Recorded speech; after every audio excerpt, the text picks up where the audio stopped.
research for our 2 undergraduate classes we're taking this semester, and our topic for today is strategies for politeness and non-polite expressions in Korean.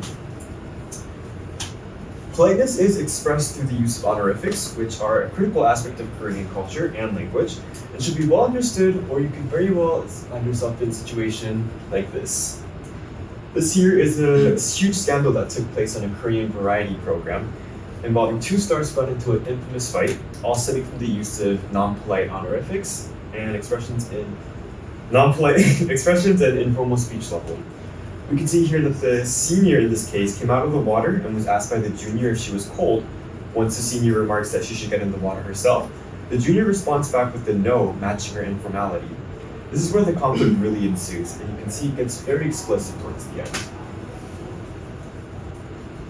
There's a study conducted on connotations associated with punma, which is informal and non-polite language on social media. Nearly 50% of the participants had a negative connotation associated with these speech levels. This emphasizes the importance of knowing the difference of speech levels in Korean.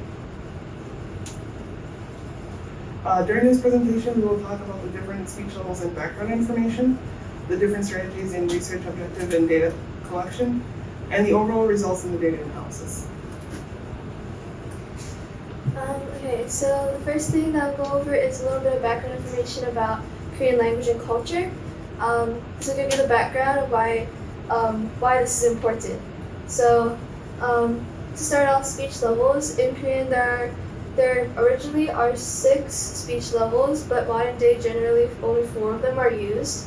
The speech levels are used to indicate both formality and politeness. So formality is when you're addressing someone of higher status, so you usually use it in formal situations, and politeness is to show respect to whoever you're talking to.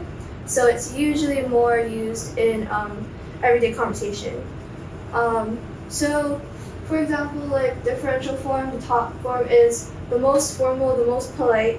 So you might use it like a subordinate, like a worker talking to like the CEO or something of a company.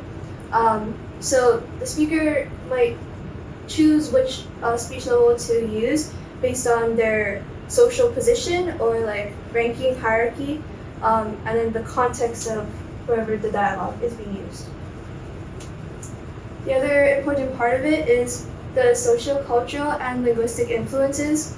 So in Korean history, Confucianism was very important, and the idea of Confucianism is that men are above women. So this is where the idea of like the higher ranking person and the lower ranking person, and so like the woman or the junior should speak respectfully to the men or the senior. So this also like is directly connected to like this power dynamic that you see in like linguistic norms. So superior versus junior, superiority is a lot of the times based on age. So the younger person should speak to the older person with some sort of formality or politeness. And then the other thing that people consider when they're speaking and choosing which speech level to use is solidarity. So how close you are to your interlocutor. Are you friends with them, or have you just met them one time? And then what situation, again, like the CEO kind of situation, how formal or informal is it? So using this knowledge about the cultural, socio-cultural, and linguistic influences, our research objective is to examine how native speakers of Korean are maintaining politeness in non-polite speech or without the use of those explicit honorific markings present in Korean. We wanted to do so by examining both the linguistic and non-linguistic components of the language.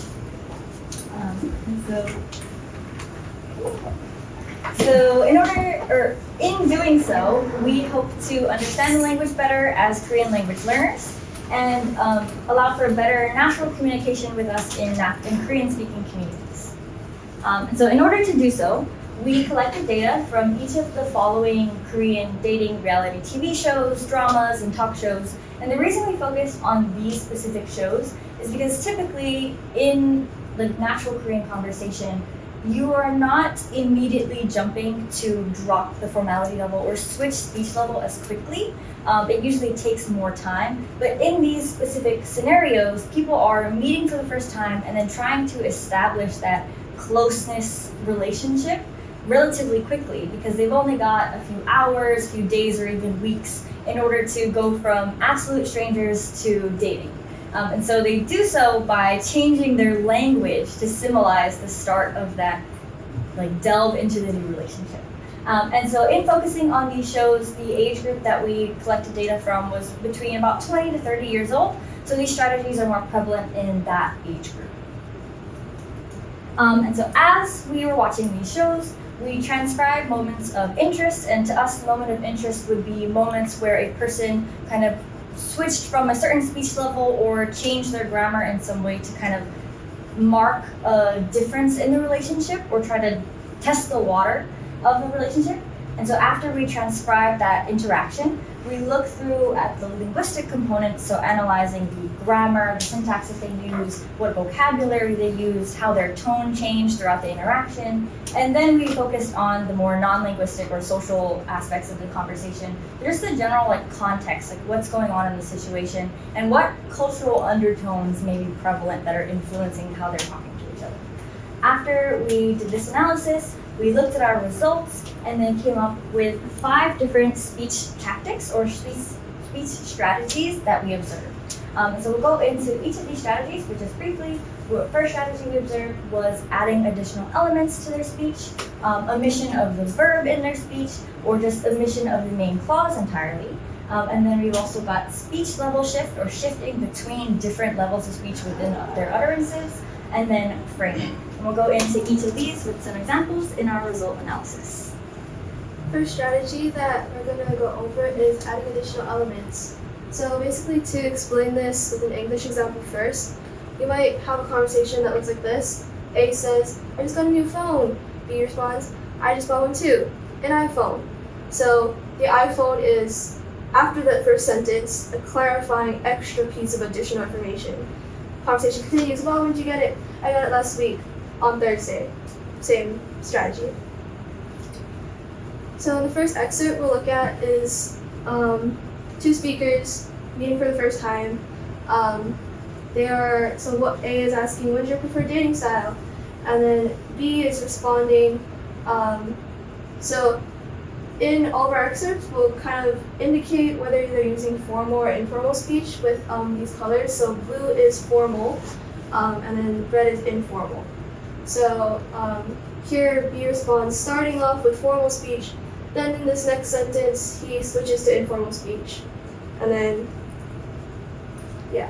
So in this sentence specifically, the way that he uses the informal speech is that he ends the first sentence with this G, which is in red, and then he adds a noun afterwards.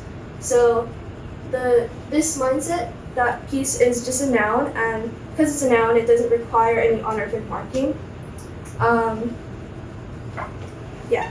So the reason that they're doing this is just because they both want to avoid using the strict polite markers because they want to be close to each other. So this is another example, similar situation. The 2 interlocutors are not familiar with each other. So speaker A is telling speaker B oh, you should sit there. Speaker B disagrees. Yeah. So specifically in this sentence, when the speaker is saying oh, you should sit there, and he says that informally, he ends his sentence with "tle," which is non-polite, and then adds afterwards, clarifying the location. So there, next to that girl. So similar to the first instance, but the thing that we can note here is the way that he said it. So he knows that the first sentence is impolite. He doesn't want to be construed as rude, so he quickly adds oh, you should sit on the head of the table there next to that girl, to cover up what he did.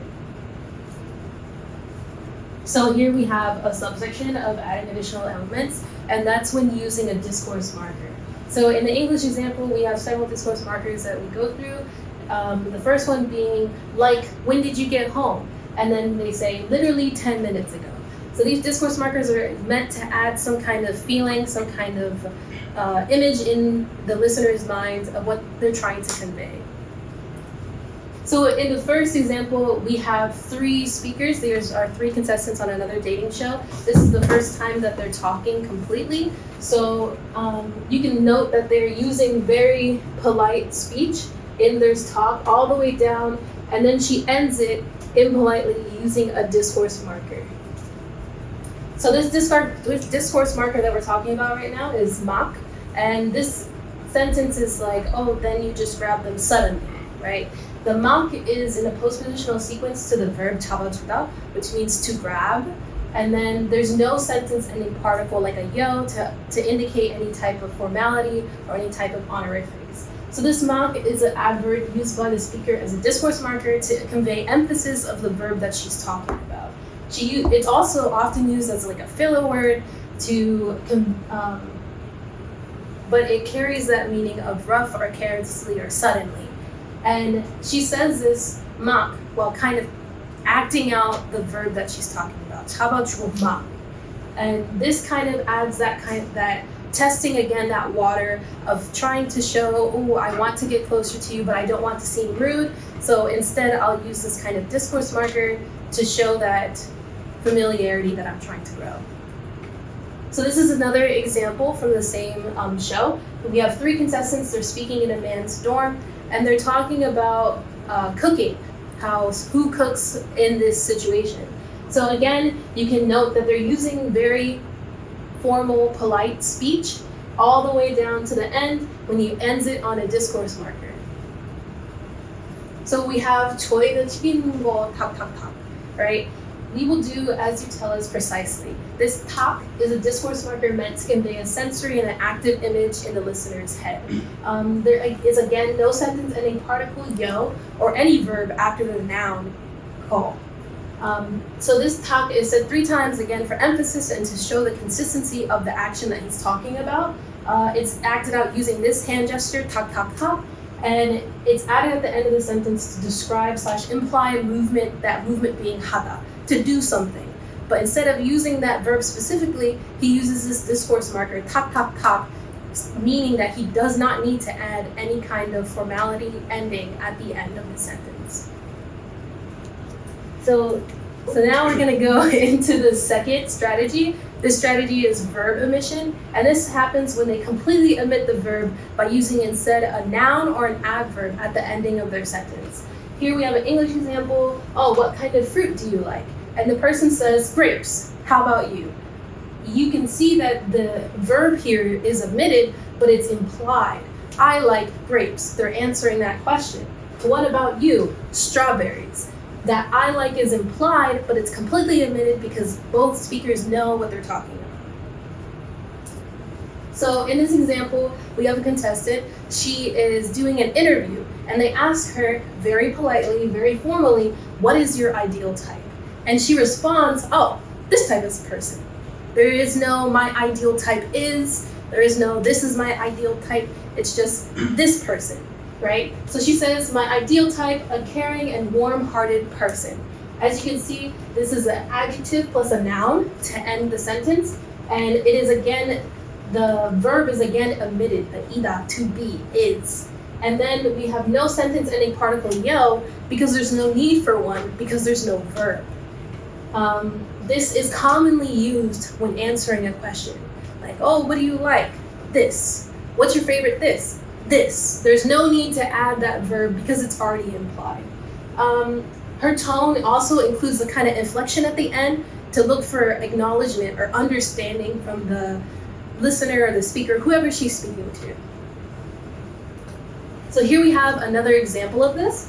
As you can see again, he's using that formal impolite speech to try to show politeness, but then they drop it to try to, get that closeness to show, oh, I'm trying to get close to you. And that makes sense in this instance because they are kind of on a first date. right? If you're gonna date someone, you want to be close to them, and that politeness is eventually gonna be dropped. So you kind of test that water, and you use these strategies in that way.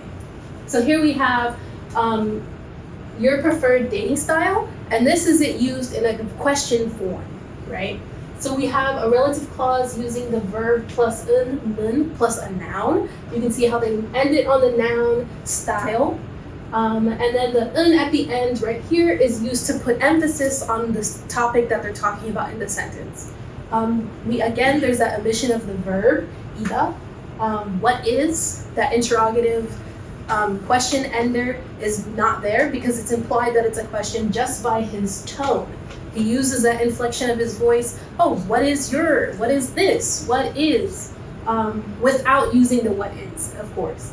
So something to note in this is that at the very beginning, he honorifies the person he's talking to show that politeness, but then there's no polite ending because he wants to also show that feeling of wanting to become close, to get closer to whoever he's talking to, and to seem more casual in their eyes. And so similarly to verb omission, another strategy that we observed was just omission of the main clause.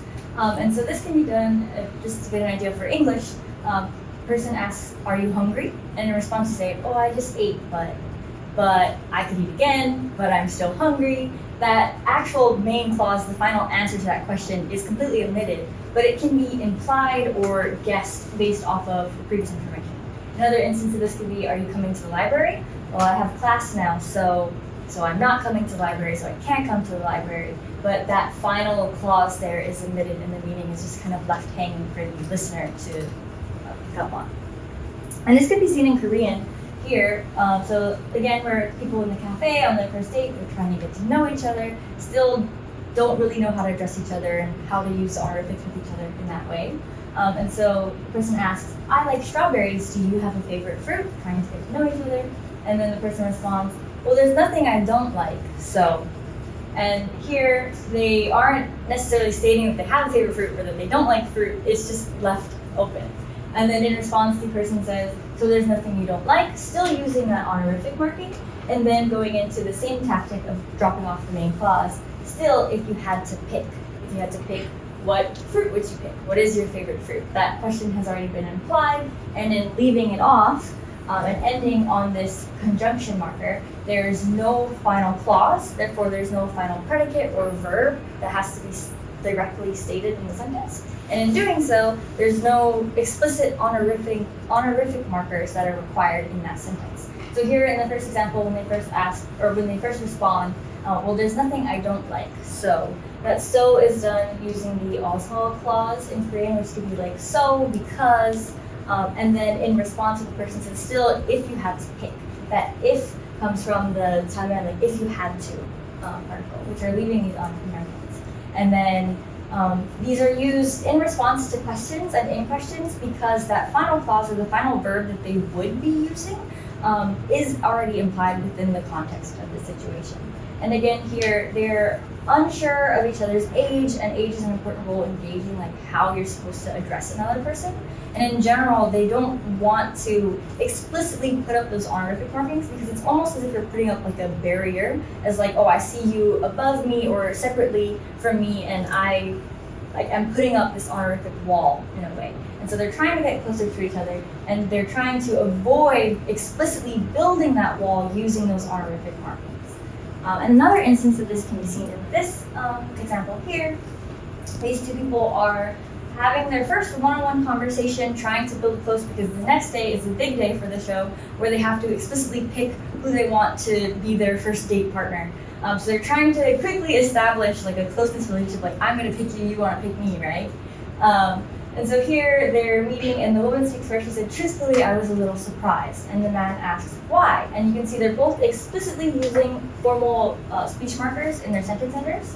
And then in response, the woman says, you suddenly asked to talk, so I was surprised. She's already stated this verb and this clause, but she doesn't want to repeat it, and she doesn't also want to put up another honorific barrier in a way. And then in response, kind of matching her, the man says, well, I thought I gave some kind of signal to you in my own way, but maybe not, maybe I was wrong. It's not explicitly stated. He doesn't explicitly tell her that. It's kind of just left hanging in the air. And again, they're doing this by leading off on conjunctions within the language. So we see the woman when she first responds, she uses that same so because particle that we saw previously. And then here the man is responding using a but or however, kind of insinuating that his main clause may not be as similar to the first clause that he had stated. It's kind of in contradiction to it. It's like, well, maybe I was wrong. But again, in doing so and ending off in this way with the conjunction, there is no final clause, there's no final predicate or verb required. And with that, there's no explicit honorific marking required as well. And here in a similar situation, they aren't sure how they want to address each other, but they're trying relatively quickly to build a close relationship and try to build that solidarity between one another. And so to do so, they're going in this way of avoiding the use of honorific marking entirely. So the next strategy we're going to look at is a speech level shift, which is a change in level of politeness within a conversation, sentence, or a single utterance. This can also happen across people as well. An English example of this would be like, oh, excuse me, sir, do you know where the bus stop is? B responds, it's over there. And then A, thanks, man. The change from sir to man just kind of brings the conversation down and doesn't have such a serious and formal connotation to it. So from this excerpt, these two people, they're meeting for their first one-on-one conversation, and they have this small little dialogue going before they head out. And as you can see, there's two different types of speech shifts within this, but we're going to take a look at the second one more specifically. So in this first utterance here, speaker B, or the first speaker, uses that yo as an ender and creates that dynamic between the two. And then right before they start their second utterance, they use that informal pronoun na to refer to themselves before they start their second one and end on kessel without the polite ending marker. This just kind of uses as a to test the water and move the relationship forward outside of that formality. The second one we're going to look at is alignment within speech level, which is when two speakers match their politeness level within their conversation. So an example of this would be like, oh, do you know if the homework is due today? B, no girl, that's due next week.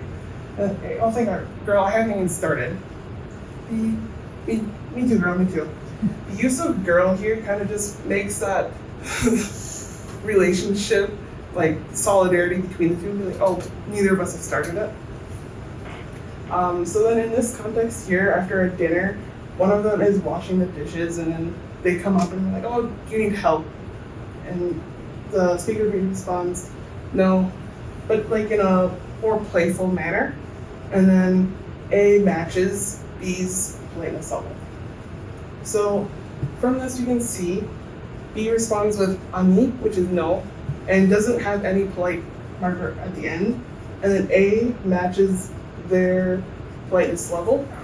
This creates a playful atmosphere between the two and shows that they can move their relationship forward into that non-politeness level.